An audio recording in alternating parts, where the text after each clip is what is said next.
Cloud kitchen কেনেদৰে খুলিব পাৰি ইমানেই প্ৰশ্ন আহিছে, মেছেজ ভৰ্তি হৈ গৈছে আৰু ফোনো আহিছে বহুতৰে, আৰু মই ভাবিলো ভিডিঅ' এটাকে কৰি দিওঁ।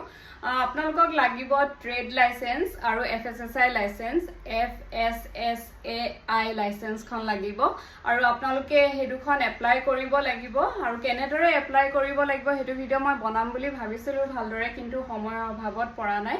আপোনালোকে ইউটিউবত গৈ যদি চাই যে ট্ৰেড লাইসেন্স কেনেকৈ এপ্লাই কৰিব লাগে আৰু ৰেজিষ্ট্ৰেশ্যন কৰিব লাগে FSSAI লাইসেন্সখন পাই যাব আপোনালোকে। তেনেদৰে তাৰ পৰা চাই লৈ আজিকালি বহুত ভিডিঅ' আছে, আপোনালোকে চাই লৈ পেলাই তেনেকৈ কৰি গ'লে হ'ল। আপোনালোকে ঘৰৰ পৰাই নিজেই কৰিব পাৰিব আৰু ষ্টাৰ্ট কৰি দিব ক্লাউড কিচেন। আৰু আপোনালোকে মোৰ ভিডিঅ'ত ইমানেই বেছি মৰম দিছে, ইমানেই দিছে, আৰু ইমানেই ফোন আহিছে ক্লাউড কিচেনলৈ, বহুত বহুত ধন্যবাদ। এতিয়া আমি বেছি দূৰলৈকে ডেলিভাৰ দিব পৰা নাই, লাহে লাহে কৰিম। আৰু এতিয়া আমি 2 কিলোমিটাৰৰ ভিতৰতে ডেলিভাৰ দি আছো, আৰু যদি অলপ দূৰলৈকে দিছো, কিন্তু আমাৰ যদি বেছিকে অৰ্ডাৰ আহে তেনেহলে আমি অকমান দূৰলৈকেও দিছো।